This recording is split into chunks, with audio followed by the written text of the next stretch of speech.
My dog started barking at the basement door. He's been blind for 6 years. Charlie lost his sight to glaucoma when he was 8 years old.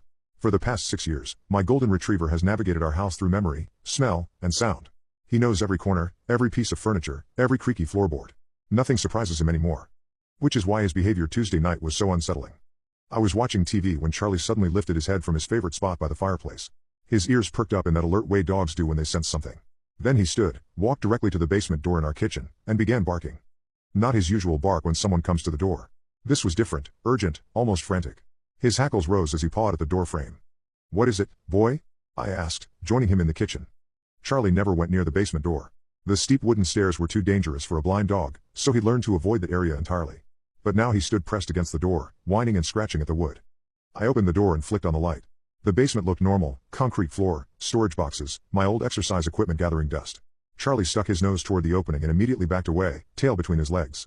"There's nothing there, Charlie," I said, but he continued barking at the basement for another 10 minutes before finally settling down. I dismissed it as one of those inexplicable dog moments. Maybe he'd smelled a mouse or heard something I couldn't detect. Until it happened again the next night. Same time, around 9:30 p.m. Charlie rose from his bed, walked straight to the basement door, and began that same urgent barking. This time he also whimpered, a sound I'd only heard from him when he was in pain. I opened the door again. Nothing. Empty basement, no unusual smells, no sounds. But Charlie's reaction was even stronger. He actually tried to push past me toward the stairs, something he'd never done since losing his sight. "Charlie, no." I caught him before he could fall down the steps. He struggled in my arms, desperate to get to the basement, barking towards something I couldn't see. That's when I noticed something odd. Charlie wasn't barking randomly into the basement. His head tracked from left to right, as if following something moving across the far wall. But he'd been blind for 6 years. I called my vet the next morning. Dr. Patel had been treating Charlie since he was a puppy and knew his case well. "There's no possibility his sight has returned," she assured me. "The glaucoma caused permanent damage to his optic nerves. But dogs have incredible senses we don't fully understand. He might be detecting something through smell or hearing that's triggering protective instincts. But he acts like he's watching something move. Dogs retain muscle memory for head movements even after losing sight. He could be responding to sounds and appearing to track movement." That evening, I decided to investigate more thoroughly. I grabbed a flashlight and went down to the basement while Charlie barked upstairs. I searched every corner, moved boxes, checked for signs of rodents or intruders. Nothing. But as I stood in the far corner where Charlie seemed to focus his attention, I felt it, a cold spot. Not a draft from a window or vent, but a distinct area where the temperature dropped at least 10 degrees.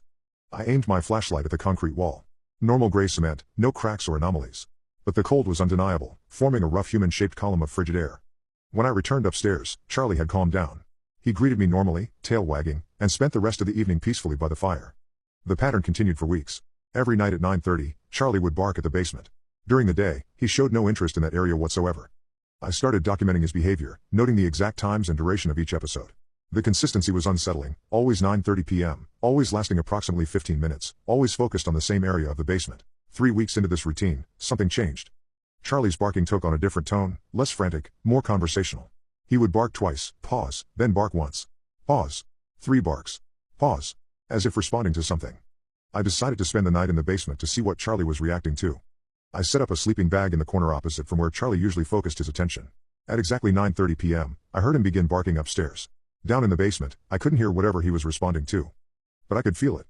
The temperature dropped dramatically. My breath became visible in the suddenly frigid air. And though I saw nothing, I had the unmistakable sensation of being watched. Then I heard footsteps. Soft, shuffling steps moving across the concrete floor. But no one was there. The footsteps approached slowly, stopping directly in front of where I sat. The cold intensified until I was shivering uncontrollably. Then, impossibly, I felt a hand touch my shoulder. I scrambled up the stairs, heart pounding, leaving my sleeping bag behind. Charlie was waiting at the top, tail wagging as if greeting an old friend. The next morning, I researched the history of my house. Built in 1952 by the Hartley family. James Hartley, a construction worker, had lived here with his wife Margaret until his death in 1987. He died in the basement. Heart attack while working on a home improvement project. Margaret found him at 9:30 p.m. when she went to call him for dinner. I found Margaret's obituary from 2015. The article mentioned she'd moved to assisted living after claiming she could still hear James working in the basement every evening. Armed with this information, I approached that night differently. When Charlie began his ritual barking, I went to the basement and spoke aloud. "James? Is that you down here?" The cold immediately surrounded me, but gentler this time. Less overwhelming. "Charlie knows you're here, doesn't he? He's been trying to tell me." 2 distinct knocks came from the wall beside me. "Are you stuck here? Do you need help?" 1 knock. Over the following weeks, I developed a communication system with James. Charlie seemed to approve. His barking became less frantic, more like excited greetings. I learned that James wasn't malevolent, just confused. He'd been trying to finish his basement workshop for 35 years, not understanding he was no longer alive. With Margaret gone, Charlie had become his only connection to the living world. My blind dog was the only one who could sense James's presence and acknowledge his continued existence. I researched local paranormal investigators and found one who specialized in helping spirits find peace. Sarah, a medium with excellent references, came to the house the following weekend. He's been waiting for someone to see him, she explained after spending an hour in the basement. Your dog has been his companion all this time. But James needs to understand he can let go now. The process was surprisingly gentle. Sarah helped James understand what had happened and guided him toward whatever comes next. The basement grew warm, the oppressive feeling lifted, and that night, for the first time in weeks, Charlie didn't bark at 9:30 p.m. Charlie still goes to the basement door occasionally, but now it's different. He'll sit there quietly for a few minutes, tail wagging slightly, as if saying hello to an old friend who might visit sometimes. Dr. Patel was wrong about one thing: Charlie hadn't regained his physical sight. But he'd always been able to see the things that mattered most. Even when the rest of us couldn't.